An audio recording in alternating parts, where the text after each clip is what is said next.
I've got some fun news for you, a little announcement here. So we are approaching 50 episodes for the Long Game podcast, which is incredible. So we're going to do a giveaway for you. To celebrate, we're giving away lifetime access to our content strategy frameworks course. It's valued at $997. So this is the most advanced course out there in terms of content strategy. It's filled with screen shares, videos, tutorials, and extra interviews with experts. And we've had dozens and dozens of people go through this, give raving reviews. The course is basically for anybody who's in charge of marketing at a growing company, freelancers who are working on their own blog, anybody who wants to build a smart and cogent content strategy. So you could check the curriculum out. It's on our website at beomniscient.com. This is pretty easy to enter. So to enter, you basically just leave a review for the Long Game podcast, whatever platform you're listening to. I think Apple is probably the most appropriate. Spotify, you can give reviews now, but any others. And we're going to select one winner on February 9th. So once you leave a podcast review, it could be negative, honestly. It could be, please don't leave a negative one, but give us an honest review and tweet at us once you've left that review. It's at beomniscient. That's BEOMNISCIENT to let us know, or you can email us at team@beomniscient.com so we can enter you to win. Ratings and reviews really help us grow, and we would appreciate your help in celebrating 50 great episodes. So if you want a chance to win this content strategy course, just leave us a review. It helps us, and we're going to select one winner. So thank you. Hello, this is Alex Burkett, co-founder of Omniscient Digital, a premium content marketing agency, and you are listening to the Long Game podcast. In this episode, I'm talking to Rebecca Miller. Rebecca is currently the Director of Marketing and Communications at Splash, an event marketing technology platform. In this episode, we talk about how public relations experience can help you create content by learning how to frame a story, how to structure content in a way that helps align product, brand, social, and other initiatives through integrated marketing, and the changing landscape and opportunity nowadays with real-life, virtual, and even hybrid events. Without further ado, here is my conversation with Rebecca Miller.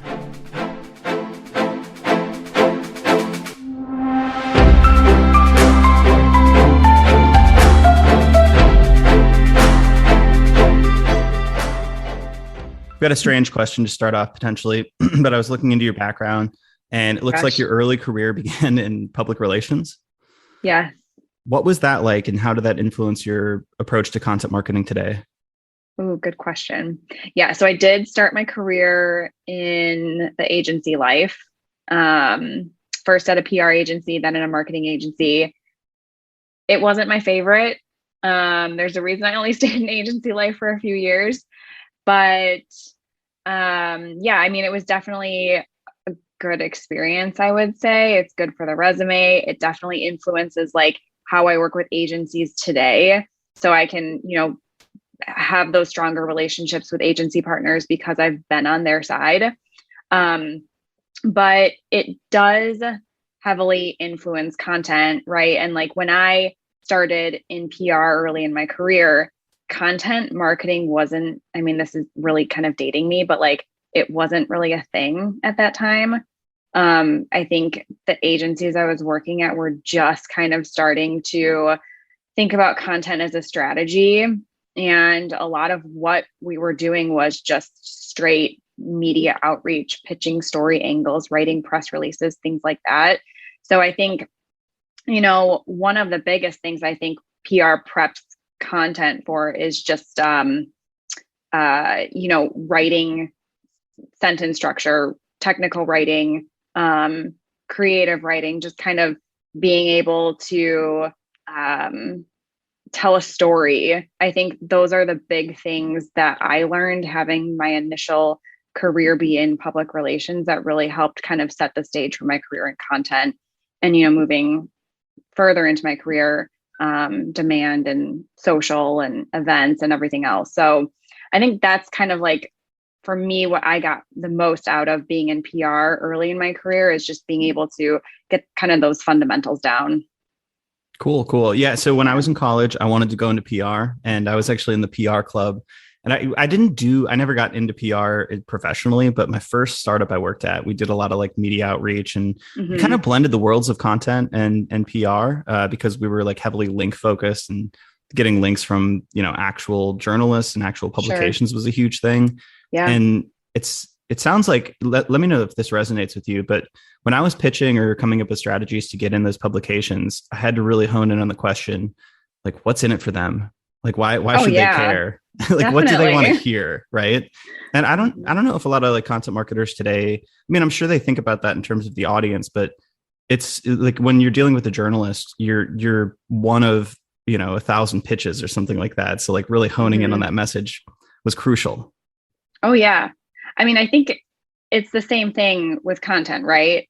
I mean, if you are not resonating with your customers or your prospects or who you're trying to reach, like you're again just one of however many other, SaaS providers or agencies or whatever that are trying to reach you. So yeah, I mean, I think that's another really great lesson learned for sure. So what do you do now? What's a day in the life of you at this point in your career? Yeah. So I talked about agency life. Pretty quickly after that, moved into in-house marketing and comms.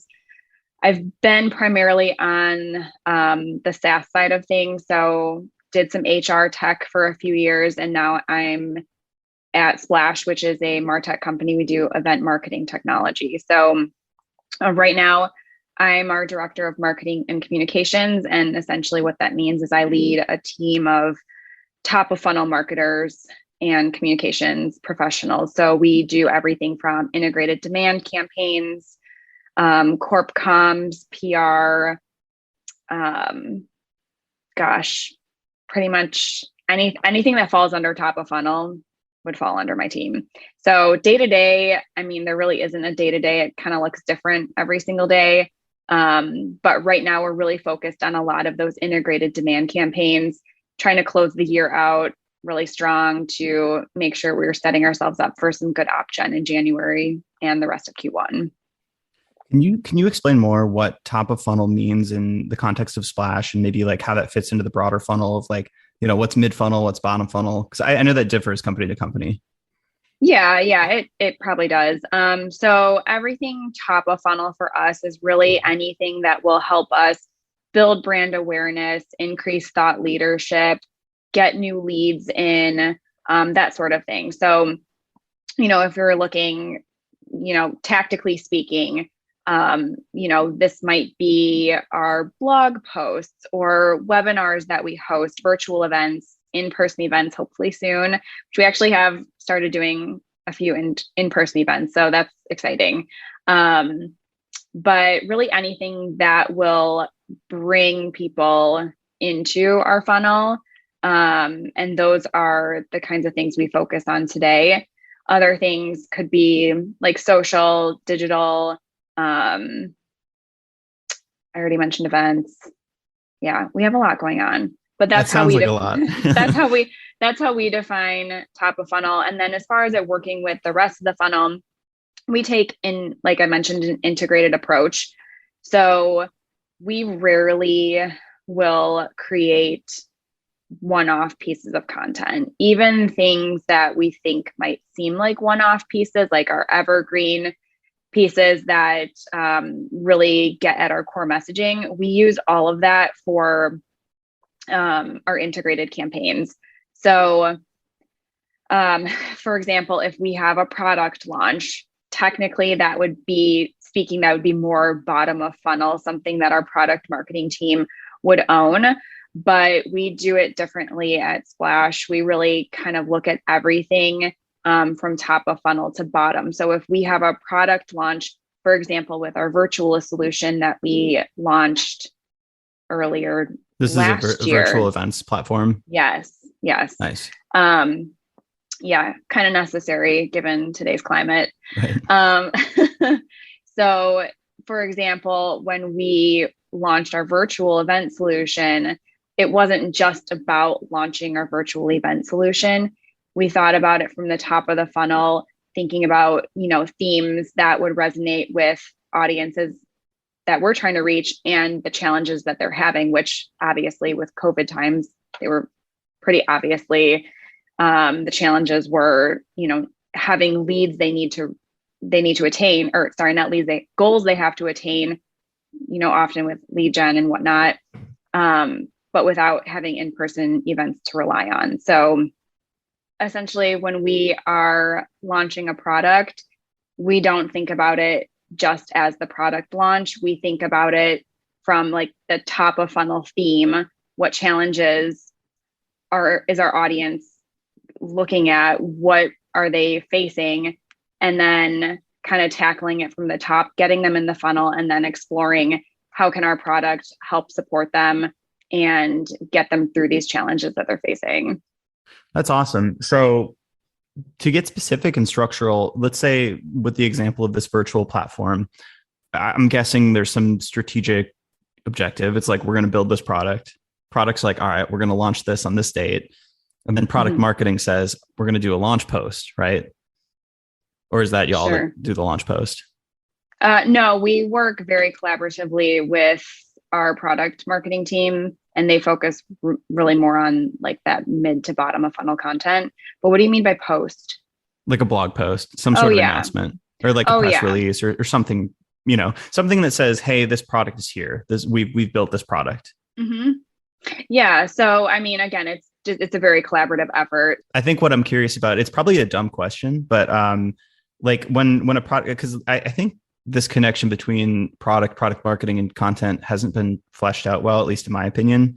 I've seen how it works at HubSpot. I've seen how it works with clients sometimes, but I'm curious, like once that announcement comes that we're going to release this product on April 1st, and you've got like 2 months, like what does your team do then? Like, do you say, all right, we need like 20 Twitter posts and we need like one blog post, or like, even like at the most like simple level, like what do you do? Oh yeah. Okay. So, I mean, if we're talking at the simplest level, yes. So if we have, say, virtual solution launching April 1st, we will literally sit down as an entire marketing organization and have a kickoff meeting where whoever is owning the project from the highest level has already created a narrative.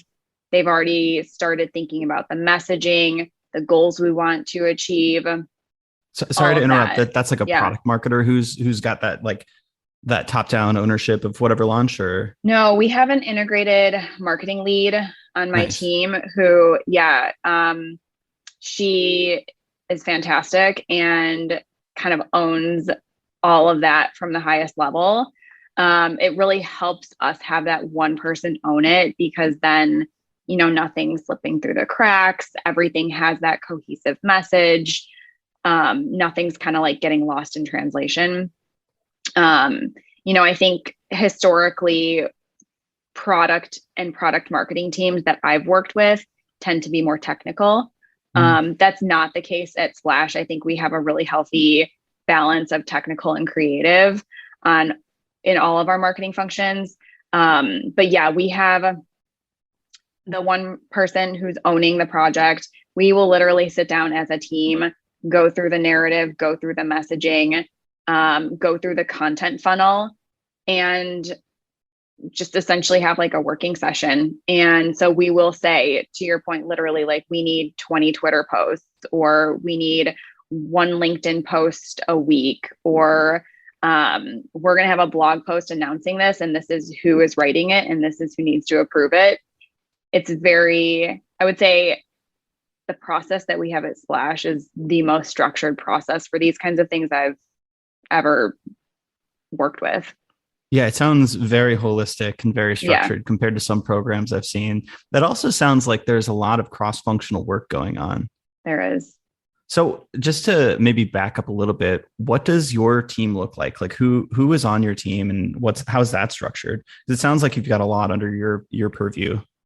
Yeah, for sure. So even bigger than that, we have creative, demand, growth, product.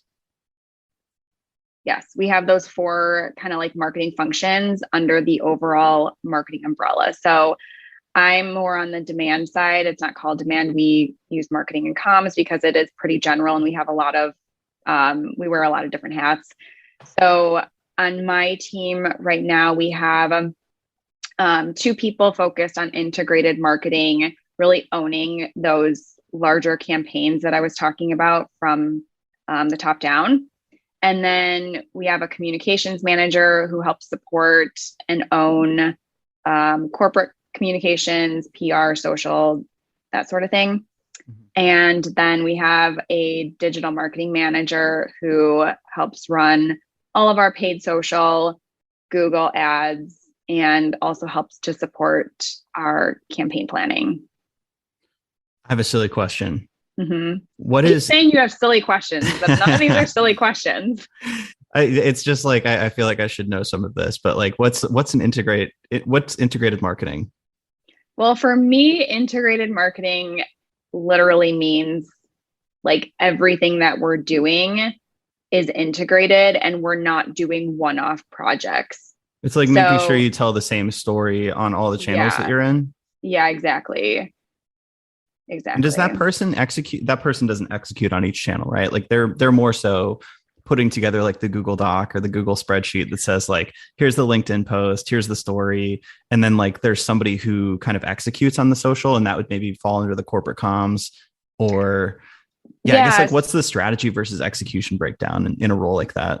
Yeah, I mean, that's a good question. We're such a small team that everyone does strategy, everyone does execution. So yes, our integrated marketer is in the Google Docs and drafting copy and putting together our projects in Asana and whatnot. But we're also, drafting the emails, drafting social copy. And, depending on which swim lane you're in, she might not be the one actually going in and scheduling a social post or putting the email into Marketo or whatever.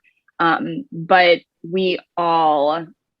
everyone on the team, even our VP is, executing on stuff because we are a leaner team than most. What's the, you can give me a ballpark, but what's the overall like size of the company or marketing team? Like how lean are you talking here? So the company overall, I want to say is like 200 or maybe just under. And then our team, oh gosh,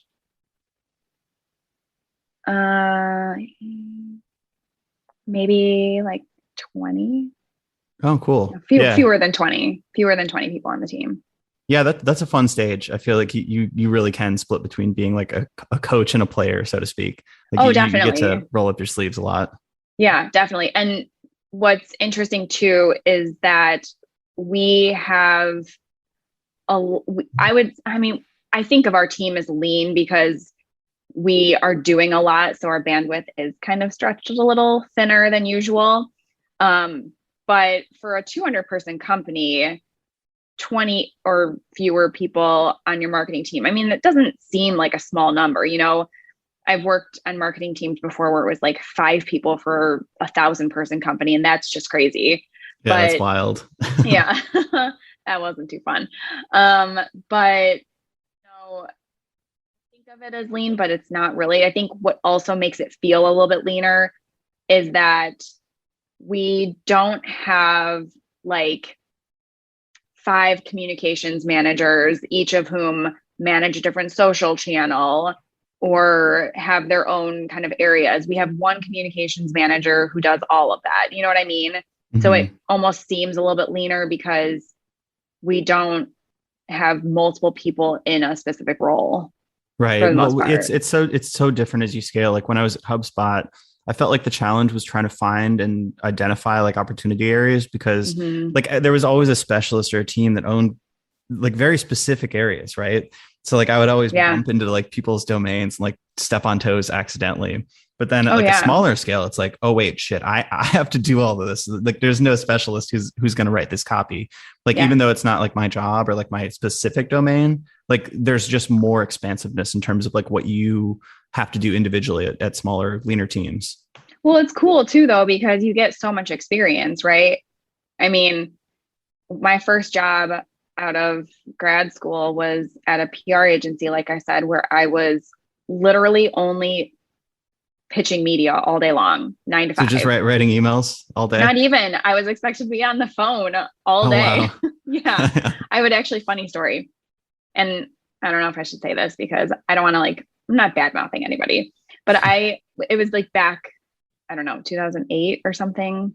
And, you would call someone like actually on the phone. Like I had a phone with a cord on my desk in my cubicle. And, you would be able to see different lines on the phone to see like whose line was lit up. And if my light wasn't lit up, I would get phone calls like from across the office saying like, I just wanted to follow up on X, Y, and Z. And like, why are you not on the phone pitching? Oof. Yeah. Yeah. That's some scary stuff. Yeah. Right.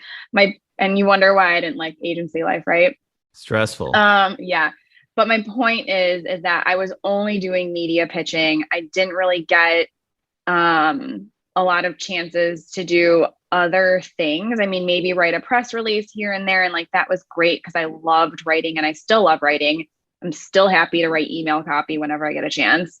But that's a reason why I moved into the next agency that I did, because when you are a leaner team, you get chances to do different things that you might not have been able to do if you were part of like a bigger, true enterprise marketing team. And I think that's the other cool thing about being part of a leaner team is you're not stuck just doing one thing 9 to 5 every single day. Yeah, I totally agree. It depends what you want to do and what your goals and inclinations are. Yeah. Because like, I feel like I spent years of my career just being like deeply insecure that I was a generalist, like I was always I don't have any skills, but like being a generalist is totally a skill set, right? Like it depends what stage, but yeah, now I'm kind of accept it. Like I'm much better in those situations where I can apply myself across like multiple problems and domains. Whereas I do think some people probably cater towards like, I'm an SEO, like I'm a technical SEO specialist and I don't want to write landing page copy or something like that. Definitely. Wait, so I just realized, I mean, you just said you're generalist, but like, what is your area of specialty? Like if you could choose, if you could say like, for me, I've always said, back in the day when one of the interview questions was like, what's your greatest strength? Which I don't know if a lot of people ask that anymore, but I would always say writing. Right. Yeah. And, that's like, if I had to pick one thing, like that would be like my super strength. You know what I mean? I do. Do you know that framework, the T-shaped marketer? Yeah. So it almost feels like a cop out, but I really resonated with that. So I kind of identified that I have core foundational skills that aren't domain specific. So I think I'm really good at data and decision making with data. And then I'm really good at writing and communication and then sort of relationship building. So those are like cores. And like you could you could use those skills to be like a Facebook ads marketer, or you could use those to be like a landing page copywriter. There's multiple ways that you could do those. But then the domains that I got good at, and I'm at like a split right now because I kind of still live both of these lives, but I got really good at content marketing and conversion rate optimization. But I think the content one, that's where I'm trying to go deeper at this point. Yeah. But I don't know, cool. Maybe there is something to be said for just like having those foundational skills, because like I said, like if you're good at data and writing, you could apply those to so many different areas. Absolutely. And maybe never be top 1%, but like maybe, you at least know enough to know what's good and what's bad and how to hire in those areas. Yeah, absolutely. Okay. I wanted to ask more about Splash. So you said it's an event marketing or an event tech platform. Yeah. What does that mean specifically? You mentioned there's a virtual component, but it sounds like before last year there wasn't as much of that. So what does Splash do? Like, how do you describe the product?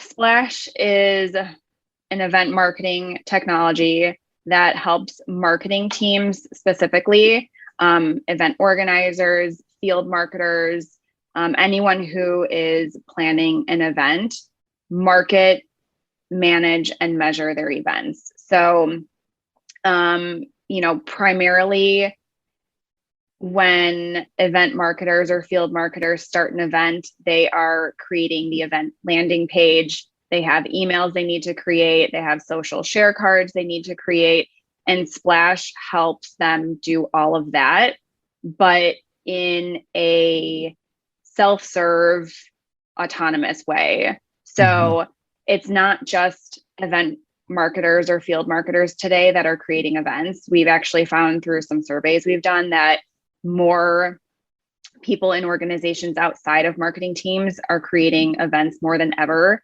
post-COVID, not post-COVID, but like during COVID. And so what Splash does is it helps those teams create events in more of a self-sufficient way, so that they're not having to necessarily rely on people who are experts in the platform to create those events for them. So we are still targeting a lot to event marketers and field marketers. That is still our target audience. It's our bread and butter. But the great thing about Splash is that, marketing can put marketing approved templates in Splash. And then like your sales team, for example, could run a sales dinner just by taking those templates. It has everything from your brand already in there. So you don't have to worry about people creating off-brand events. You know how people love those rogue designs. And then from a data perspective, everything is connected as well. So, I was talking to one customer one time doing a case study, and she was saying something like, we used to measure our events based on the feeling, right? Like, did you feel like the event was successful? Did people have fun? Were they happy there? And like, that's not a true metric that people should be measuring their events on. So another cool thing that Splash does is it integrates with other existing technologies that a company might have, things like Salesforce, Marketo, other CRM and map platforms, to make sure that all the data is connected. And one thing that I think is really important is kind of like this transition from in-person events to virtual to hybrid to back to in-person eventually. And being able to wait, what is a hybrid event? That's where you do like an in-person thing and also like stream it, or what is that? Yeah, essentially. Interesting. And you're seeing that as a trend? In-person. Yeah. I mean, I think the big thing with hybrid today is that people don't really know what to make of it. Some people don't even know how to do it. I think the ones who have tried it have been really successful and like testing things and getting out there and trying hybrid events, but it's confusing and it can be difficult, especially, if you don't have the virtual side completely nailed. I mean, you have to have that down pat to have a successful hybrid event. You don't want the virtual attendees kind of feeling like they don't matter. Yeah. I think that's like the biggest challenge, not the biggest, but one of the biggest challenges that we've been seeing. But yeah, I think it's definitely a trend. It's definitely going to be part of the events landscape for 2022, but it's hard. It's not something that people have attempted before now, or if they have, they didn't know it was hybrid event, right? I mean, back in, I don't know, the early 2010s, I think Salesforce may have started like live streaming parts of their Dreamforce conference. HubSpot used to do that too with Inbound for a couple of years that I was there. And I mean, technically that's a hybrid event, but no one called it that then. Right. And the experience was pretty different too. Or I don't know with Salesforce, but with HubSpot, it was kind of like watching a YouTube video if you were on the virtual component. And like the in-person, like there's booths and games, and I think they've done a lot more now. Like they've, used like a virtual events platform, like literally you have like avatars look like you're and in stuff. A trade show. Yeah. But I think back then it was very different. Like you said, I don't think they would have called it hybrid. I think it was like, hey, how can we get additional distribution or something like that? For sure. Yeah, because it wasn't an experience then. But now people are realizing if they're going to have, even when COVID first started, the virtual events were like just webinars, right? But then COVID kept happening and wasn't going away. And event marketers were like, this is fine, but what can we do better? And like, you have to make it an experience, not just talking at people. So I think that's kind of, what helped marketers realize that if you're going to do a hybrid experience, it can't just be, live streaming an event to your virtual audience. Like they need to have an experience too, because any virtual event these days, you have to have it be an experience.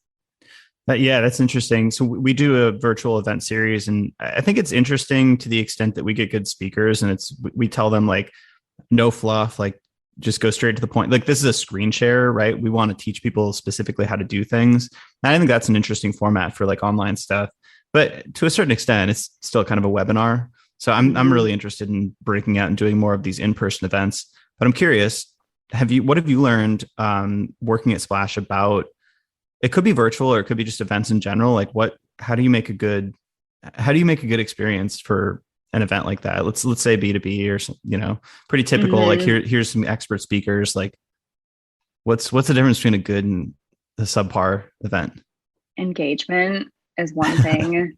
I mean, I think one thing we all learned early in COVID is that a webinar is a webinar is a webinar, right? It doesn't have to be though. If you can throw in engagement tools, then it can be more of an experience, even if at the end of the day, it is technically a webinar. So, things that we started doing to help us in that area was introducing polling. And I know that's like, it's nothing groundbreaking, but really making an effort to do that consistently at events, but like also using that data that you get from polls in follow-up communications and other content. That's something that we found really useful. Keeping chat open. I've been at virtual events or webinars before where they close chat, and I feel like that just makes for a really lackluster virtual event. What else? Good speakers for sure, engaging speakers. One thing that we've done at some of our virtual events is actually having like MCs or hosts, people who may not necessarily be speaking to the actual content, but can help people stay engaged and kind of amp up the audience and get that going. And then we have hosted actually a couple of in-person and hybrid events over the last few weeks or a couple months. And one thing that we've done with those is have someone dedicated to the virtual experience.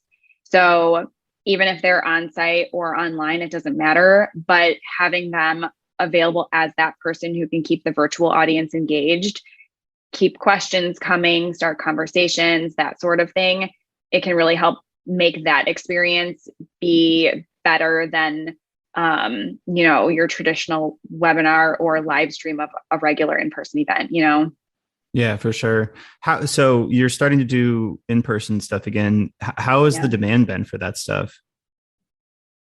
Are people just stoked to get back out and connect in real life, or what's the... Yeah, people are stoked to get back to in-person events. I will say it kind of, what I've seen anyway, is it kind of depends on location. Some like Florida's areas, just like, we've been doing this for the whole time. Right. Well, same in Arizona. I feel like COVID never even happened here. Right. But obviously that's not the case, and I shouldn't say that, but right. But essentially that's what it feels like here because nothing has ever closed. Totally. Same here. Yeah. Oh yeah. In Texas for sure. So yeah, it just kind of, it depends on location, I think is one thing that we've seen, but in general, I would say people are just super eager to get back. I know we were super eager to start hosting in-person events. And I think one of the things is that we're probably going to see is a lot of smaller events. I don't know how soon I personally am going to be running back to like an exhibition hall, but smaller wraparound events I think, well, first of all, they have been proven to show better ROI for a lot of our customers, at least. So I think those will definitely be a bigger trend moving into 2022, not just for the ROI, but also for the safety factor. Attendees want to know that they're going to be safe. They want to feel like they're going to be safe. So yeah, I think in general, people are just really excited to get back. It's just, I don't know if everyone is ready to get back. Do you know what I mean? Yeah, and that's where the hybrid stuff comes in. But you hit on an interesting point that I noticed, but I've never articulated.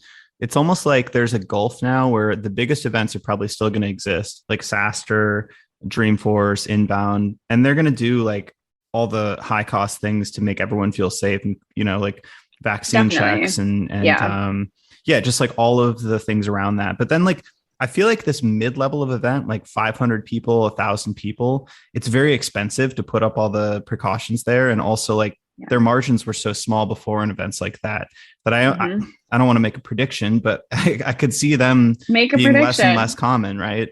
And I do feel like I was at a conference a couple of weeks ago and I spoke for the first time in, a couple of years, like before the pandemic, and it was a much smaller one.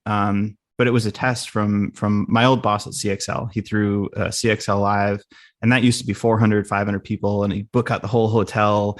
And like, it was this high cost thing where he had to sell all the seats. Otherwise it was like a huge loss. And he's like, I can't make that risk anymore. Like, I don't know what the news is going to bring. I don't know if there's going to be a new variant. There always is. And, I think that level of risk is going to push those types of events to become smaller. And then there's still going to be like this top tier of like the biggest, the huge industry events. And I mean, think about all that risk. Can you imagine what hotel contracts are going to be looking like? Right. Or like venue, not even just hotel, like venue contracts. I mean, there's not just risk to the event organizer, but risk to all these venues too. Yeah, it's crazy. Yeah. And like, to your point, it is interesting too, because Pep was also talking about these smaller events do facilitate more interaction, discussion, connections, because sometimes you get lost in this mid-level crowd of like too many people. So I do see the effectiveness of those too. I want to do these events. I know. Sounds so fun. Yeah. And I mean, with the smaller events, for sure, less risk, all of that, but they are more targeted. You can reach the right people. I mean, I think I mentioned briefly a couple of surveys we did recently. And one of the things that came up was that people moving into 2022 are going to be more excited about or more focused on, I should say, getting the right people in the room, not the most people in the room. And so, I mean, I feel like, again, not groundbreaking, but an interesting thing to think about as, people are going to be looking at smaller, more intimate events going into next year to get that in-person experience, but also keep things more targeted, more ROI driven, and just like safer in general. Yeah, it sounds like it also converges with this increasingly popular strategy of like more targeted ABM campaigns. Yeah. Like for us, I was thinking, I have many ideas, so let me know if I can run these by you. Okay. So sure. We have this online thing. It's like the office hours where there's 3 speakers. I think that could easily be translated into an in-person event, like get 50 people, partner with an incubator or something like that. Yeah. I think that's an obvious one. There's also like doing a live podcast in front of a crowd, a pretty small crowd. I think that would be interesting. But one idea I have is like we use HubSpot CRM and we have a handful of clients, a handful of prospects, and then this much broader group of target accounts that we would like to work with. And I'm like, what if we just did like, we could travel around and, do major, like I live in Austin, we could go to Miami, we could go to New York, Chicago, and have dinners with 20 people, some clients, some prospects, and some target accounts. And then get this like mixed discussion going and get like a speaker or something like that. And then like we could really accurately, especially if we use a tool like Splash, we could accurately see if this is an ABM strategy worth doing, because we can put them through HubSpot and see like, all right, does this increase our sales rate for these target accounts? It seems like that would be like kind of the ultimate use case with something like this. Yeah, that is definitely a great use case. What I love about that is bringing customers and prospects in the same room, Hmm. because then you kind of, you have that firsthand testimonial too in there to be able to say like, we've had a great experience with this Yeah, company. hopefully they say And that. Hopefully they're yeah, not like, well, we absolutely hate working with them. well, you don't invite them Backfire. then. Yeah, exactly. Only invite the happy clients. Yeah, exactly. But that's what I love about that is kind of having that mixed bag of people. And then you get a variety of opinions and, like I said, good testimonials. And yeah, I mean, if you're able to get that integration between like an event marketing platform and HubSpot in your example, or in your case, then, you have all of that connected data and, you know, follow-ups can be fast and efficient. And, you can actually see like directly if that event or what locations of that event are driving the most ROI and do it again next year. Yeah, I think I'm going to do this. This is awesome. Well, if you Question. come to Arizona, let me Oh, know. we'll do an Arizona. I need to get to Yeah, Arizona for sure. yeah. Yeah. Um, when you went through the process, when COVID hit and you didn't have the virtual product, what were you thinking on the marketing side? I'm sure your plans were just like, oh shit, like what do we do now?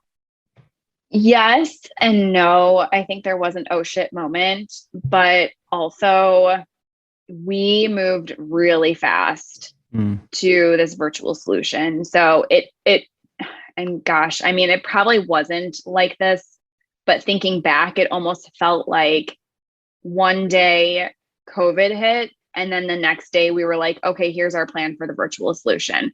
And I know it wasn't that fast, but thinking back, it actually felt like that's how fast we moved.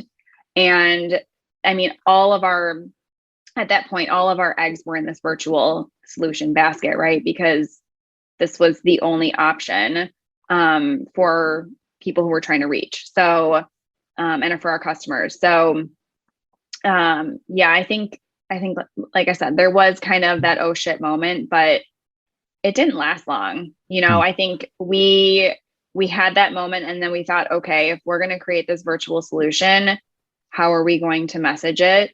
And how are we going to shift the value prop of Splash?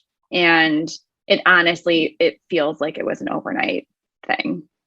It's cool. It sounds like it was a super agile effort and like the Yeah. operations there are agile. How far do you plan your content? Like how far out are you planning blog posts? It doesn't sound like it's like a year in advance or something like that, but what do No, you I mean, typically look to do? in an ideal world, you would have an annual calendar of your programming, but I think we've all learned over the last couple of years that, That's so hard to anything can predict. happen, Yeah. and it's just not going to work for everybody depending on what industry you're in. So, right now, like we have a general idea of what we're going to do for all of 2022. So we have an annual calendar. Do we have themes outlined for every single campaign we're going to run? No. For our more core content, we do have an idea of what we're going to do throughout the year.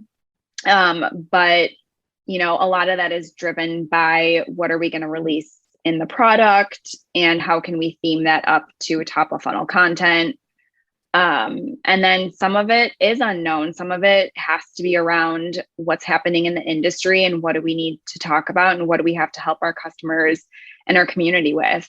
And so those are the sorts of things that we might plan just like a quarter out, Mm. um, and kind of like take things as they come. And I think, we've definitely learned to be a lot more flexible. And hey, I love structure and process more than almost anybody else, but there's definitely something to be said about keeping things flexible, especially with how things are today. So, yeah, I would say, for some of those more time sensitive topics, we're looking a quarter, maybe 2 quarters out.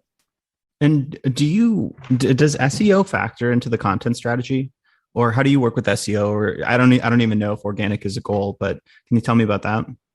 Yeah, we do consider SEO. Organic is part of our strategy. It's not the whole strategy. I think, there's definitely work that we need to do on the SEO front. And I think almost every marketing team would say that. But yeah, I would say in general, like it does play a part in our strategy. Could we get better at it? Yes. And, because that's the stuff that's a little harder to pivot quickly on, right? Because you kind of have to build this like foundation and like, all right, where do we want to be in 2 years? Because that means like, oh, we have to start writing this keyword today type of thing, Versus I know, like if it's PR type content or like thought leadership stuff, it's like, oh, we can pivot on a dime sometimes. Yeah, it is harder because it takes a long time to build, right? So I would say like in general, we try to focus that with our digital marketing. So we do pretty strong with our brand keyword campaigns and whatnot in our digital marketing efforts. But like from an organic perspective, it's definitely something that is a little more challenging, I think, for the reason that you said. But also like SEO is just a beast, mm-hmm. Like there's so much that goes into it. I feel like you need someone dedicated to it. And when you are a leaner team, you don't always have one person dedicated to it. So, a lot of times, at least at the companies I've worked for, it is a lot of piecemeal, just, chipping away at SEO. And is that the best strategy? Probably not, but you kind of do what you need to do, Totally. Yeah. So it's like, you've got your content plan and like maybe this piece you could like append this keyword and like try to go after that. But it's not like you have some list of like 1,000 keywords prioritized by like intent and difficulty and like, map it out in this like crazy way. Yeah. Yeah. We do have a list. And, I would say we do prioritize our keywords.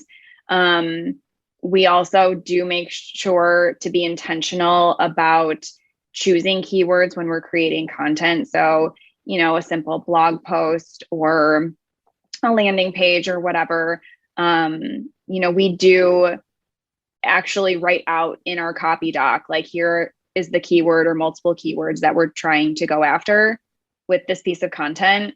But like I said, it's kind of chipping away at it. And, it's great to be intentional about it. But I guess what I'm saying is that SEO isn't the end all be all in my opinion. And I think, I don't know, there's probably a lot of people out there who disagree with me, but whatever. Yeah. I think, I mean, I could go down so many different paths with this, but yeah, it depends on the company. And I also think that it's simply less exciting to only look at SEO. Like I just think like out of a pure interest point of view, it's like when you relegate everything to keywords, you do destroy a little bit of the brand voice and the passion and the thought leadership stuff. Exactly, which in my opinion is a tad more important. Otherwise, if you're not being interesting, if you're only focused on the keywords, then you're going to lose the interest of your readers. So for me, that's definitely number one. SEO follows closely. But I also read something just the other day about how Google was going to not prioritize, but consider bold text now in I saw that, search. And I'm just like thinking, oh my gosh, what are all the crazy blog posts I'm going to see that are just like completely bolded from start to finish? You know what I mean? For sure. And I'm sure I didn't read the whole thing, but I'm sure, which is probably says something about my thoughts on SEO. But it's probably such a minute consideration of theirs too. But like some people are going to take that and be like, oh, I've got to bold everything. Absolutely, they are. And I'm sure they have some sort of algorithm on the back end that, I don't know, penalizes you for using too much bold or whatever. Who knows? But yeah, people are going to take that seriously. No doubt about it. Yeah, that's funny. And I'm not into it. Yeah, I think if you lead with like the voice of customer and the customer pain points, SEO can fall in place. But if you do the opposite, it's not necessarily true. If you lead with SEO, you can hit those customer pain points, but it doesn't Yeah. necessarily logically follow. Yeah. Um, so you have an interesting role because you have some of this corporate comms and like brand voice as well as the content and campaigns. Hmm. So I don't have as much skill or experience in building, I guess, like style guides, brand voice, and thinking through those things. How do you choose how the brand voice sounds? Like how do you build and refine a brand voice and editorial style? Great question. This is actually one of the first things I did when I started at Splash in 2019 was create guidelines as far as the brand voice, tone, style, all that. And I think for me, what it really came down to is looking at what was our voice previously, even though it was never defined previously. Um, did that resonate? Was our content working essentially? But then also bringing in our community and really listening to them, reading what they're writing in our community channels, and kind of like melding those two together to build something that we think would work, right? I mean, you're never going to know until you try it. So there's definitely been iterations of our brand voice and those related guidelines. But yeah, I mean, it really, I mean, it depends, right? Like, I don't know. It's just such a hard question to answer because it's like, Yeah, it's so nuanced, it context is. dependent. Well, like for Yeah. example, our agency, like I feel like a lot of the times brand voices get built accidentally based on how the founder sounds or like the first writer. And like Yeah. we're all writers and founders. And I think that I have a pretty different voice than the other founders. And like we all have very distinct voices. So I don't know. We've never consciously thought through our brand voice that I know of. Maybe Oh, I really? should look into that. Yeah, I think it's just like a heterogeneous kind of thing. It's like we each kind of like whoever writes the email, you just write in your voice. And I guess we haven't Yeah. really thought through it. Like I feel like mine is very like off the cuff and brash. And David's is a little more like put together and organized and concise. And like we've just got different approaches. And that I asked the question selfishly. I'm like, should we develop like a cohesive brand voice for ourselves? Or is it enough to just say like, hey, this is the founder, this is Alex speaking, this is how I sound.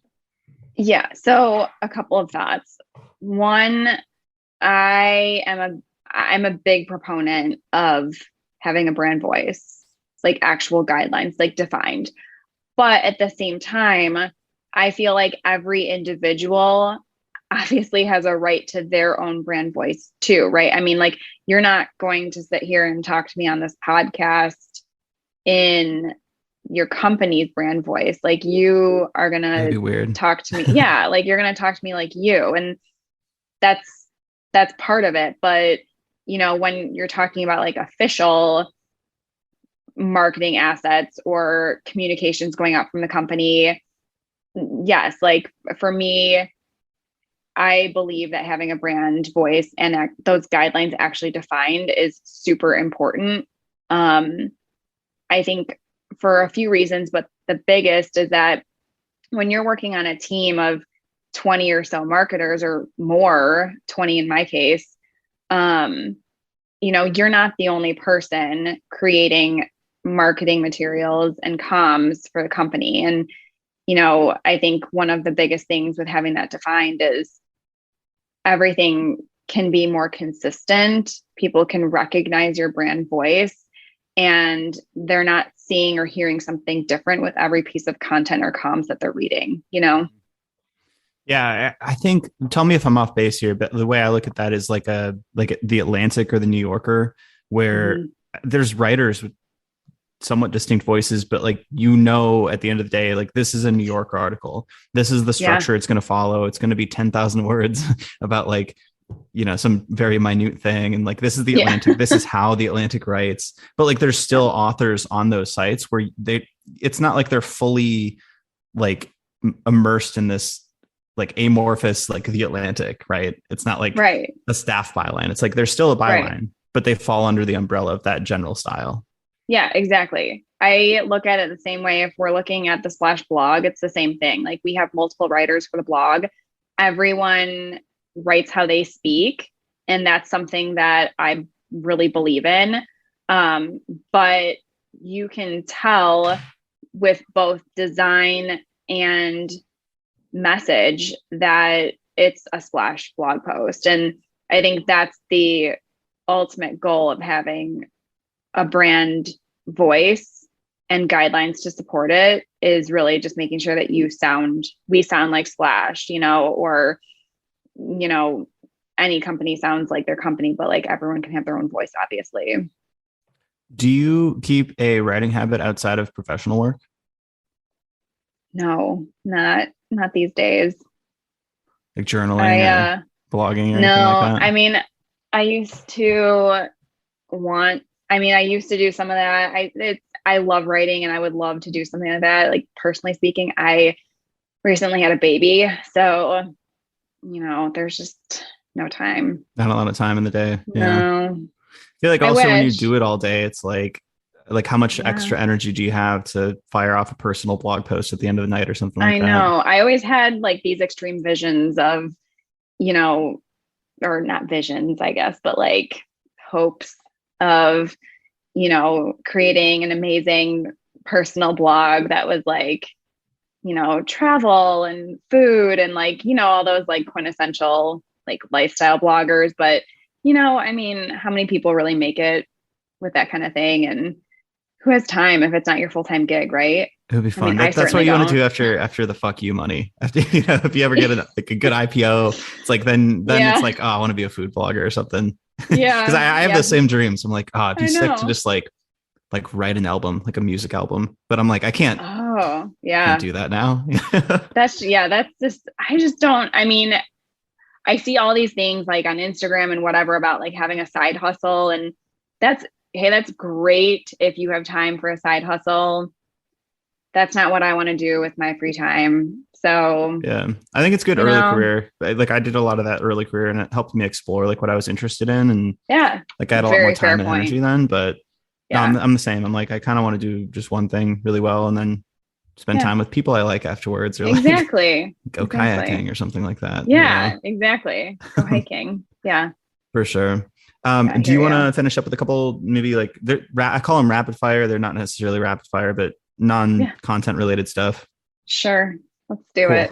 Who do you admire professionally and why? Oh, great question. Yeah, these are definitely not rapid fire because I need to think about these. Totally well, the first person who comes to mind is my manager. I think, gosh, I've been managing people since like 2012 or 2013. And I feel like up until I started working at Splash, I sucked as a manager. Like, I can't tell you how much I've learned from her just in the last, 2.5 years. It's absolutely insane. Like I've completely changed my entire approach to being a people leader since working at Splash because of her. It's a weird skill set because when you see somebody who's really good at it versus somebody who's really bad at it, the difference is so stark, yet kind of unobvious and on like what specific elements go into it. I don't know. That's been a new path for me the last couple of years as well. And I'm trying to like piece together like what are the best practices, and I've kind of experienced both. And God, what a difference it makes, like having a really good manager. I mean, it truly is like the biggest difference in the world. For sure. Yeah. If you could create your own category in Jeopardy, what would it be? And would you get every question right? Oh my gosh. Okay. Okay. I don't know. What would yours be? I need some inspiration.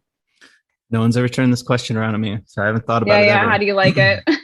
I think I would do pretty well with like 90s punk rock trivia. I think I know most things about the history of punk rock, especially the skate punk phase in the 90s. Like I could probably do like just literally Blink-182 trivia actually. Okay. Yeah, there's probably some other nerdy stuff, but that's what came to mind immediately. No, it's fine. Or like Tony Hawk characters. Oh my gosh, I used to love Tony Hawk. Back in the day, when he was like super popular. Okay, so I would do really well with like sitcom trivia or I don't know, like this is really sad to say, but like Bravo TV shows. Oh yeah.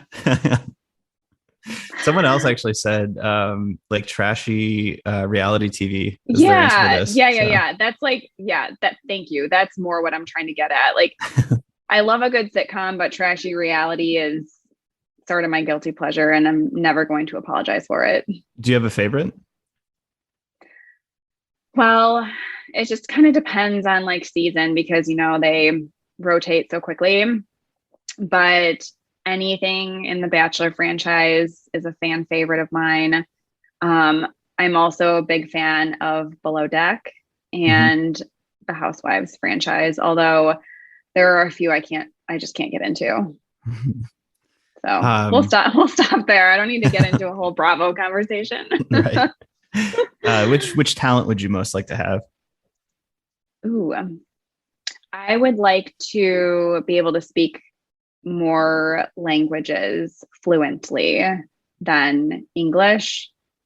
I think would be, I don't know if that's a talent, but that's something that's something that I would like to be able to do. Do you have a language you would gravitate towards? I think French.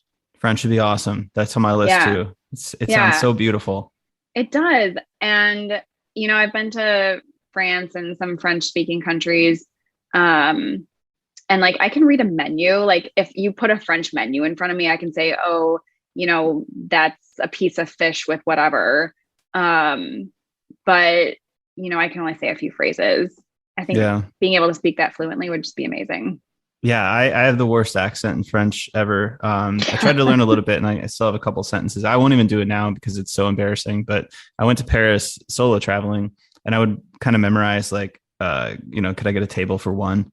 And immediately, like, I remember this specifically because it was quite embarrassing. He just like looked at me like I was an idiot and just started speaking to me in English. Like didn't even like assume that I could speak anything more than that sentence. And I was like, okay. All right. Yeah. That's where at least you tried. That's the important part, right? That you tried to speak their language in their country. Yeah, for sure. Although in Paris, it could go either way. It's like if you don't try, they're angry. And if you do try, they can get angry too. So it's true. It's been a while since I've been there, so I'll take your word for it. Yeah. Do you consider yourself more scientific or artistic? I would say scientific just because I think of myself more like analytical than creative. I like brainstorming a lot with other people because sometimes I feel like my creative juices just don't flow that well. Mm-hmm. Yeah. What's a career choice that you considered but did not pursue? I always wanted to be a chef. Like I wanted to go to culinary school, but I didn't pursue it for many reasons. And today, the biggest reason I'm glad I didn't is because I have no interest in working on Friday and Saturday nights. Yeah, the lifestyle I think is pretty brutal. Yeah, I read Kitchen Confidential, one of my favorite books, and it's like, wow. Yes, I love that book as well. Make it out in insane shape in that industry. Yep. But do you watch like cooking shows? Are you into that kind of genre, food shows? Yeah. I love food shows. I love cooking. I love baking. I've been watching food shows since I was like 8 years old. Like I was a weird kid. Yeah. What's your favorite? Well, I watch Masterclass now, you know, like the subscription course platform. Yeah. And I'm watching all of Thomas Keller's stuff. Like he's revolutionized the way I cook salmon and asparagus and like all these basic things that I cook quite a bit. So it's been awesome. I need to learn more about that. Well, that's the thing. It's like you can learn all these like advanced complex recipes that you might make like once a year or something, like if you're entertaining or if you're trying to like show but off. It's impressive shit, right? It's cool. But like the cooler thing is to just make the basic shit really well, That's true. That's true. Yeah, Oh, definitely. it's such a Yeah. lifestyle upgrade. So I've been really into Yeah. that. But I guess like I used to watch a lot of the Travel Channel stuff with like Bourdain and Yeah. Andrew Zimmern and those kind of Yeah. shows. Okay. Okay. Well, two things. My favorite is Chopped, and I will actually like the cooking competition show. That's a good one. And I will actually like pause the TV after they give the ingredients and think like really fast, what would I make if I were in your position? And I of love course, that. like anything I make would never even hold a candle to what these people make. But um what I was gonna say about the travel channel shows, did you ever watch that show, Man versus Food? Of course, yeah. Oh my gosh. They had reruns on the other day and I got caught in a marathon and like I love that show. That was I did great. I too. used to like go to a lot of those restaurants on there too. Like a Same. Yes. bunch from Chicago. There was like Al's Italian Beef. Like I was really into that because that was on the sandwich challenge. Yep. Yeah. Yep. Another good one to watch is Taco Chronicles on Netflix. There's actually a restaurant Oh, here in Austin that's featured. So I've highly never even recommend. heard of it. Okay, I'll put that on my list. What blogs, podcasts, influencers, what kind of content are you following nowadays? So, to be honest, I'm not following a ton of like marketing content these days, at least as far as podcasts go. So, I'm still really big into the HubSpot blog. I would say I still gravitate there for, just if I need like some content inspiration or whatnot. From a podcast standpoint, I'm obviously going to have to start listening to this one. Mm-hmm. Um, but I think one of the, um, some of the ones that I'm listening to are, obviously less marketing focused and just more to kind of like get me through my morning routine. Things like, I mean, a lot of them are like trashy reality show based. We don't need to talk about it.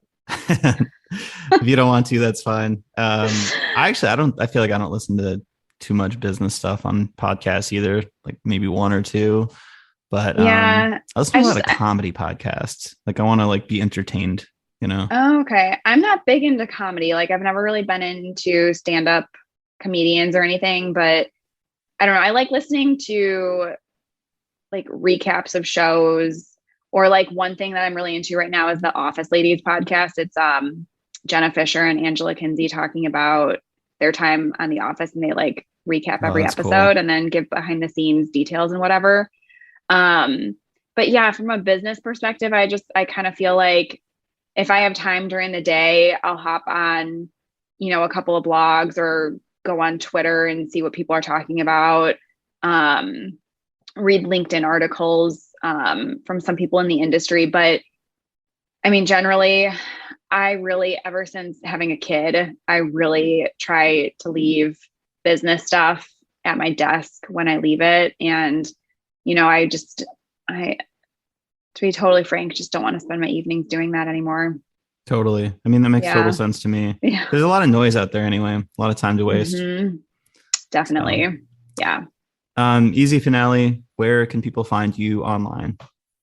Oh, LinkedIn is pretty much the only platform I'm on. So, gosh, there's probably like a million Rebecca Millers out there, but I'm the only one who works at Splash. So you can find me there. I am on Twitter, but I'm not active. And yeah, I kind of swore off a lot of the social platforms. So Cool. best to So find me on LinkedIn it is. LinkedIn. Yes, it is. Awesome. Well, thank you so much, Rebecca. This is super fun. Yeah, it was fun. Thank you for having me.